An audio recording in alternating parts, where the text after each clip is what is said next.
was like nothing but positive vibes. He didn't try to sell me on shit. He didn't try to do none of that. We just had like a legit conversation. Cause his birthday's on. Me and his birthday's the same. Wow. I didn't know that. Wow. Me and his birthday's the same. And then like we were just talking. We grew up the same, different places, but we grew up the same. Single mom. He's from Little, I'm from Little Arkansas. Reading from Virginia.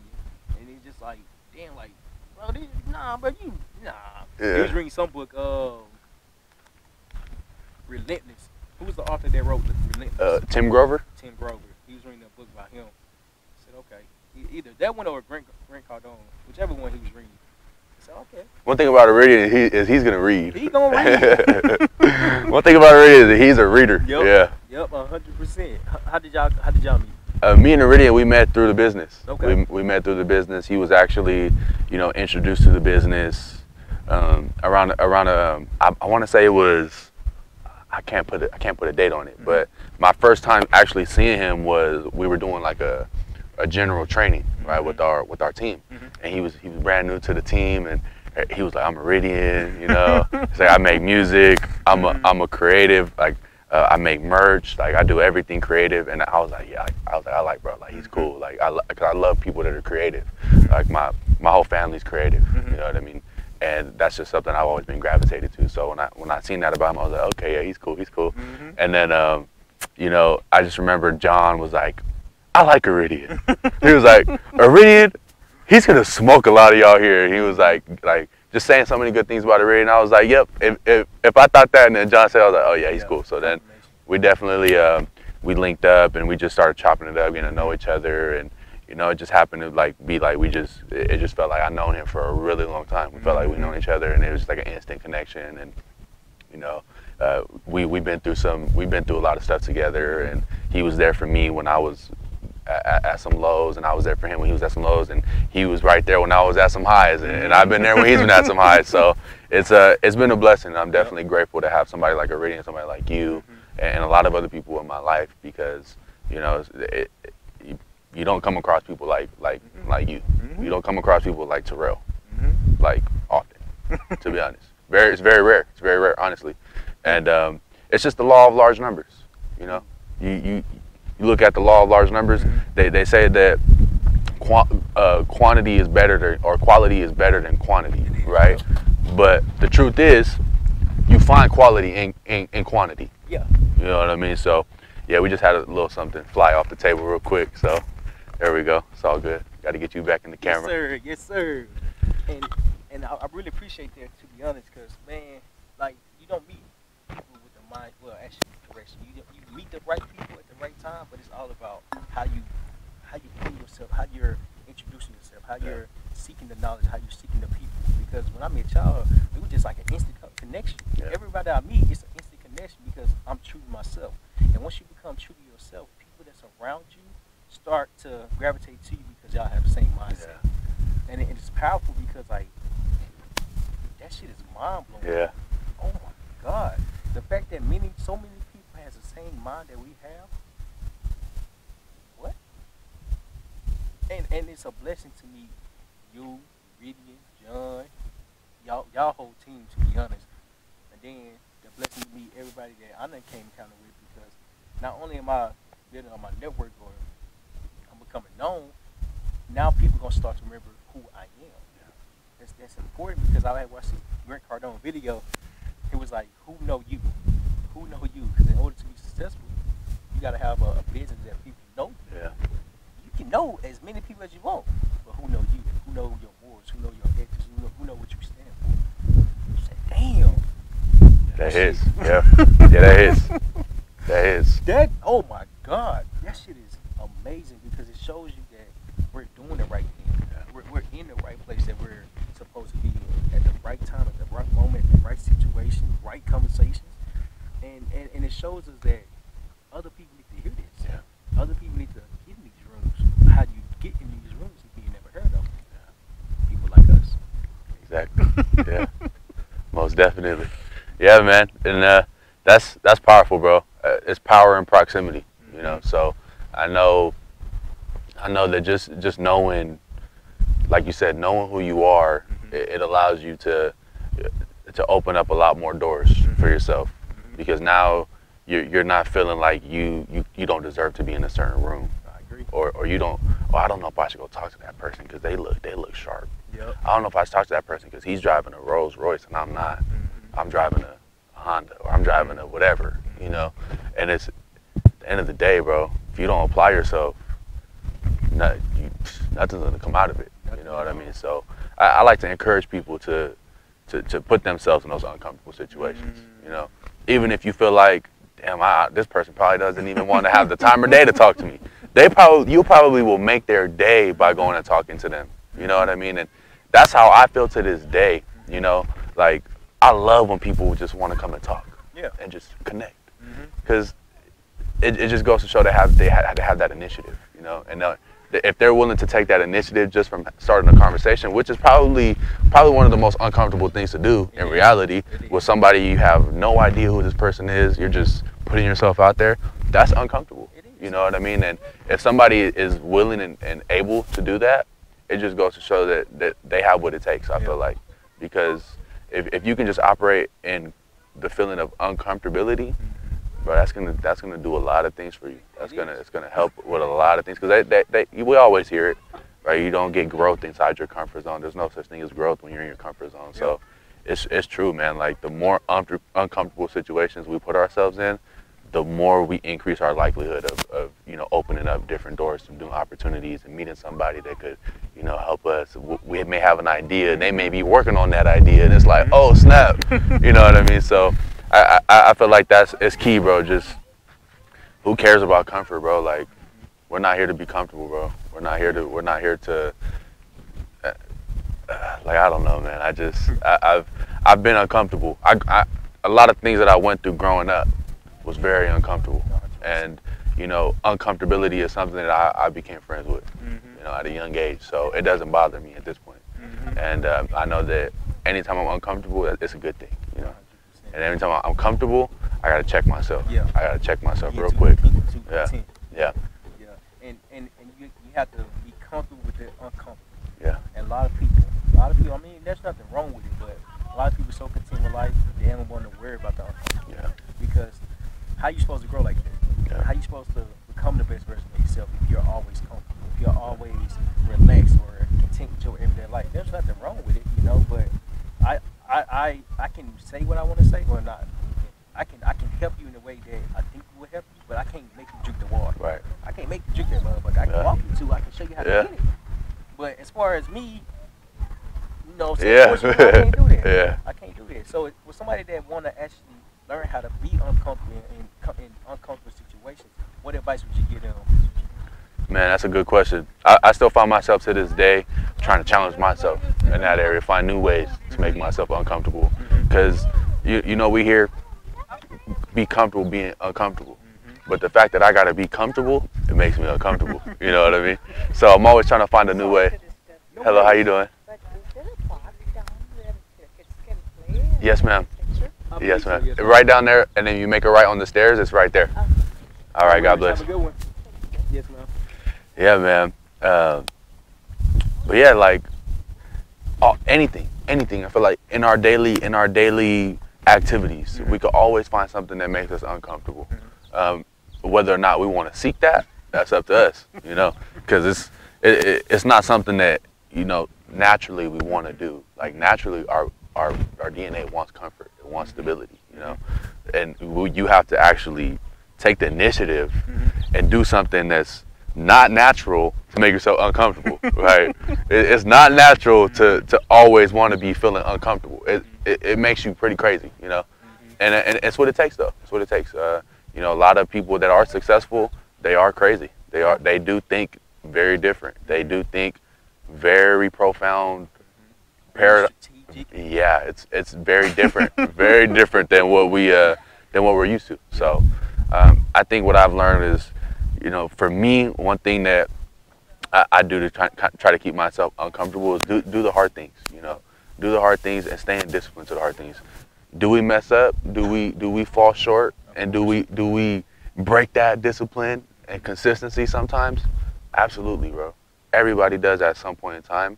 But there's even people that they've got to a point where they've went through it so many times that they've developed the mental toughness to actually just be completely committed to that discipline. And me, I'm not there yet. I'm not there yet. So I'm still working on that, and I understand that there's a lot of areas in my life that I still need to grow. There's a lot of areas in my life where I do need to work on a little bit more, and I do need to focus on a little bit more. And I like to just wake up early. I'm not the type of person that's a morning person. But when I get up in the morning and I get up at 5 a.m. before the sun is up and I go outside, it's uncomfortable getting out of bed. It's uncomfortable waking up, getting up. But once I'm outside, bro, it does something to you, bro. It builds that confidence. You're stacking those wins, you know. And winning is not comfortable. No, it's not. Winning and losing is not either, you know. So I think you just gotta choose. You gotta choose your hard. You know, they're both hard. Losing is hard, winning is hard, being comfortable is hard, and being uncomfortable is hard. You just gotta choose your hard, and you gotta, you know, constantly work on just reevaluating. Okay, what am I doing? What am I doing? What am I doing? What am I doing? What am I doing? Is it hard work? Yeah, it is hard work. It's not the pretty rainbows and sunshines. It's the nitty gritty. It's the dirty work, you know. And the dirty work is supposed to be uncomfortable, but you know, when you think about it, right? You feel more satisfied after you finish doing the dirty work, and you're like, damn, I really did that. Like, we really did that. You know what I'm saying? And it just hits different than when you kind of just coast, and then you coast and then you get through it, and you're like, damn, I had a little bit more in me. Why did I coast like that? You know, why wasn't I 100% engaged and present and focused? And you know, it's crazy, bro, because I've been on both sides, so I know, like, it's something that is always going to continue. We always got to reevaluate. We always got to reassess and look at it and analyze it and ask ourselves the questions, because I don't know if you've heard this, but I know, like, within my circle, my mentors, my coaches, and like, they've always told me that the quality of your life is determined based off the quality of questions you ask yourself. Yep. Ask yourself. Oh my Yeah. goodness, yeah. Because those are the hard ones. Those are the hard ones. And it's once you start asking yourself the hard questions, it's you unlock something for sure. And for everybody, it's different. Everybody is different. You'll find something about yourself that you knew, but you just never addressed. Yeah. So I really just try to ask myself those hard questions daily to keep myself uncomfortable. Am I at where I want to be at? Is what I'm doing right now in alignment with the vision that I have? And when it's not, if I'm not doing something that's in alignment with my vision, then it's like, oh yeah, it gets uncomfortable. Yep. And you're like, okay, well, stop that and let's move forward. Stop that, let's move forward. I feel like a lot of people, they get caught up in that over here, where they're like, oh no, I'm not. Oh well, hey, yeah, it is what it is. Yeah, like, oh well, whatever. Oh, anyways, how was you seen the game? You seen the game last night? You know what I mean? And it's you'll see it everywhere, bro. You'll see it everywhere, and we gotta really ask ourselves the hard questions. If that's what we want, at the end of the day, like we said, this comes down to a decision. You know what I mean? And once you make that decision, then you're always going to be more aware. You know, and it becomes more challenging because now you're seeing between the lines where you weren't seeing before. You start seeing things like, oh, like, oh damn, yeah, you know. So. And that alone, it teaches us more about ourselves. Like, we're more aware of ourselves. Them questions are hard to ask. Yeah. Now, I'm not saying I'm the most disciplined person there is. No, absolutely Yeah, not. me neither. It takes time to get fully disciplined, but the fact that we're working on it each and every day, we're just taking it one step at a time. Yeah. The one thing that a lot of us worry about is, like, damn, I didn't accomplish that. Damn, I didn't get a chance to finish it. But looking back, you really did a lot. Yeah. You really did a lot. You came so far, and you're so worried about the next step, the next phase, the next opportunity. You forgot what you just did. Yeah. I mean, celebrate your small wins, but always keep pushing forward. But even though that you accomplished something today, there's always tomorrow. Yeah. They're saying grind 24 hours, 7 days a week. Man, listen, I'm not doing that. How you supposed to gain momentum if you're just constantly working, not having no rest days, you're not resting like you're supposed to rest? Like, bro, that shit is hard. Yeah. Working for yourself, that's hard, Yeah. bro. And the fact that, I mean, yeah, I understand. Boom, wake up at 4:30. You beat everybody up. Okay, boom. You deplete more. Now you up for 2 hours. Doing what? Yeah. I mean, to each his own. But now I done got to a point to where, okay, boom, I'm waking up at 5:30, 6 o'clock, do my workout, and then I'm going to accomplish what I need to accomplish. I'm not. So I don't know who I met, but who I heard, they wake up at 2:30. Well, yeah. To each his own, yeah. I'm yeah. not doing it. To each his own, man. And then Sundays, that's rest days, Yeah. so I can rejuvenate, rest, get my mind off of working, get my mind off of, prospecting, Yeah. and then just understanding who you are and what you can handle. I can work as much as I want to, but am I really accomplishing anything if I'm not resting? Right. And it takes a lot to realize that. It takes a lot to realize that, because everybody gonna teach you need to work more than you sleep. You need to work as much as possible. But everybody's not saying you need to rest as much as you can, because if you're not gonna have no energy. Yeah, you're not at optimal performance. Yeah. You're not at that peak state, Yep. and that's real, bro. Mm-hmm. It's funny because my brother, he's a big sleeper, bro. Mm-hmm. He's like, he's big on his rest, and I used to give him some shit for it, and but it really makes sense now, and I understand now that rest is vital, bro, to our health, and if we don't rest, we're not at our best self. You know what I mean? And bro, there's so much like brain science. Like, I don't know if you know about Joe Dispenza. No. He's like a brain neurologist, and he like studies the brain, like human psych, and like what we eat, what we consume, the amount of rest we get. That stuff plays a huge role in our just overall health, and I feel like we neglect that, especially if you are an entrepreneur, you are working for yourself, and it is that mindset, just grind, just work. You can get caught up in that, and then you're just not at that best, the best that you could be overall. And that's something that I'm learning too. I'm still working on too, because there's another level that I know that I have. There's so much more that I expect from myself, and that I know I can get done and that I can accomplish. But can't overwork yourself, and especially when we think about it, with that mindset, right? The grind. Oh yeah, you get up at this time, and stay up until this late, and then get back and do it over again. But at the end of the day, the amount of time you're doing something does not equate to the amount of effectiveness that you have doing that thing. So if somebody is up at 8 in the morning, they get up at 8 in the morning, they work from 8 in the morning till 3 p.m., but they are busting their ass and they're being effective and they're really getting stuff done, versus somebody who's getting up at 6 a.m., going to sleep at 12 p.m. and calling it the grind. But majority of the day they spend their time scrolling on their phone, doing things that aren't, adding value to what they got going on. Then it's you can kind of make the comparison right there. That it just goes to show that you don't need to be up 16, 20 hours a day. You just need to be effective with the time of the hours of the day that you do have, and then still allow yourself to get that rest so that you can get right back up and be effective the next day, and things of that nature. So you watch a lot of Gary Vee, don't you? I like Gary Vee, yeah. I like Gary Vee, yeah. Gary Vee's cool, man. Yeah, he's honest, he's blunt, Yeah. and like, he know what he be talking about. Yeah. He know his shit. Oh, goodness.